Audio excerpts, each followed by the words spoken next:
want to talk about all the books that I read in June. So first, I'll start with All Systems Red and Artificial Condition by Martha Wells. These are the first two novellas in the Murderbot Diaries.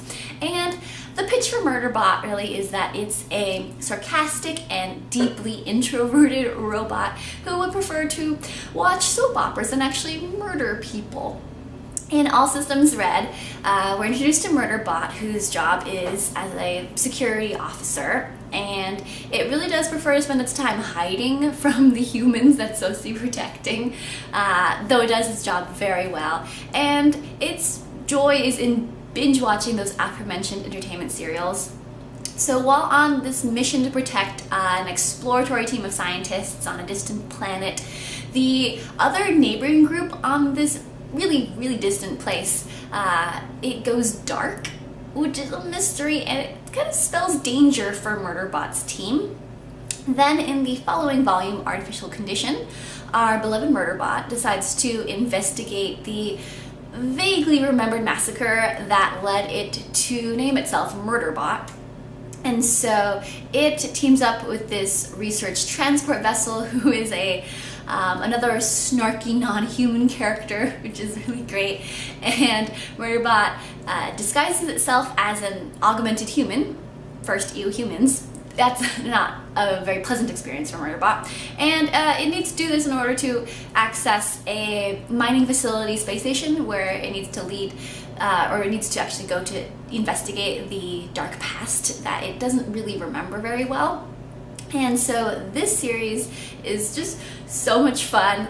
I love AIs with strong personalities, so Murderbot's a hoot, and I'm greatly enjoying these books. Another read from this month is Bandwidth by Eliot Peper. And what drew me to this book is that it is a political espionage thriller. It also has morally gray twists. The sci-fi thriller, it's set in the near future, and it has some of my favorite story elements, including espionage via political lobbying, also hacktivists, and a twisty-turny plot. Our main character is a rising star in a political lobbying firm, and after a near-death experience, someone rakes him through a mysterious and traumatizing experience. While tracing this dark business, our main character discovers a group of hacktivists that move him into a morally gray landscape where he makes choices that affect him, humanity, and also the planet's future. Though the book's strength doesn't lie in its character necessarily, this book is a serious page-turner. Moving along, I also read Moonshine by Jasmine Gower, and the appeal of this book might be really obvious from the cover. It is a Prohibition-era inspired fantasy, specifically inspired by Prohibition-era Chicago. And the fantasy twist is that the speakeasies, they peddle mana, which is used to replenish magic. Our main character is Daisy. She's a stylish and independent modern girl, and she takes a job that is shadier than advertised, and then a bounty hunter catches her scent. The bounty hunter is looking for a mage to kill publicly for a politician's agenda, and so this mage killer threatens to destroy Daisy and also her new hella queer found family at work. So the most interesting parts of this story are at the beginning. The first half is so great, and the second half, the additions made it a little less interesting, doesn't have the strongest finish for the book, but the fun world and the endearing found family make this for a mostly enjoyable read. Now let's talk about some N.K. Jemisin books. First, The Killing Moon and The Shadowed Sun. These two books make up the Dream Blood duology, and the best part of this series is the fascinating magic system and the original world building around it. It is set in a city-state that is inspired by ancient Egypt, though here priests of the dream goddess use dream blood in order to heal and also to kill those who are judged corrupt, and they keep the peace in a very prosperous city-state. Our main character is a priest who gets these hints of a royal conspiracy. The most horrifying hint is that there's a rogue priest slash monster who is killing innocent dreamers.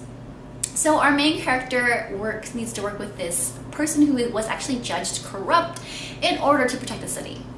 And in the second book, it focuses on a female priest who deals with a different kind of conspiracy brewing in the city. Overall, this series was alright, though nothing outstanding outside of that amazing magic system and world building, and additionally, the second book was a tad overkill on the traumatizing elements, so I would only recommend this series as an example of incredible and original world building. The other books I read by N.K. Jemisin were The Kingdom of Gods and The Awakened Kingdom. In my January wrap-up, I actually talked about the first 2 books in the Inheritance trilogy, and now I finished the 3rd book and also the novella sequel to the series. It took a while to finish Kingdom of Gods because it wanders without a central compelling narrative. There are different plotlines and twists, but they seem to develop haphazardly. Our main character in this book is Sie, who we've actually met before, though each book is mostly self-contained. And Sie is the mischievous trickster god of childhood. He is befriended by the heir-married children Shahar and Decca, and their lives become intertwined. My favorite part of this book is the complicated relationship that Sie has with Shahar and Decca. Though unfortunately, I wasn't that invested in Sie as a main character, and really, I wasn't invested in any of the main characters in this series. Now let's talk about the Inheritance Trilogy subsequent novella. In Awakened Kingdom, our main character is a brand new baby godling named Shill.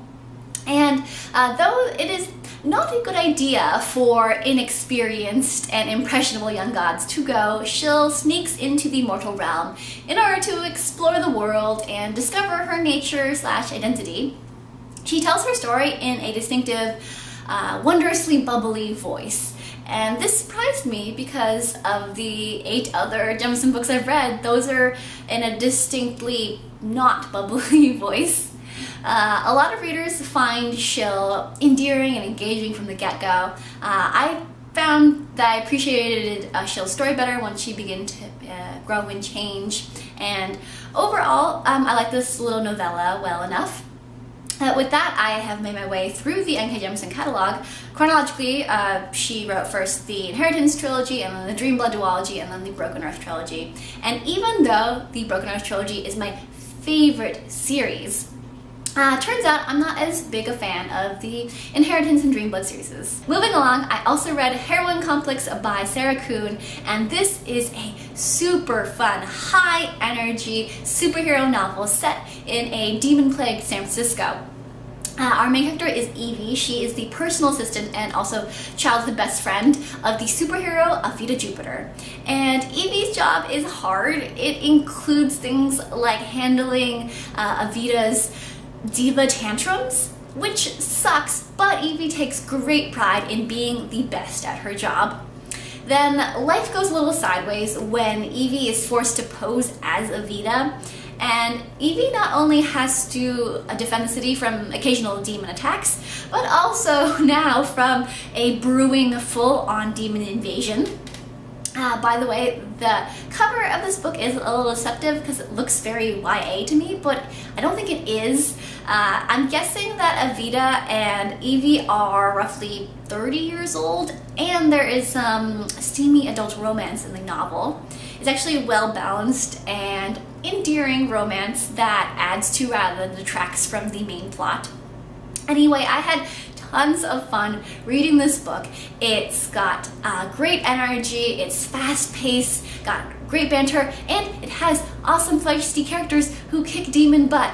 So I was thoroughly entertained, and I'm planning to pick up the next volume very soon. Lastly, I read After Atlas by Emma Newman, which was my favorite read of the month. It is a science fiction mystery with a police procedural plot, which is definitely my jam.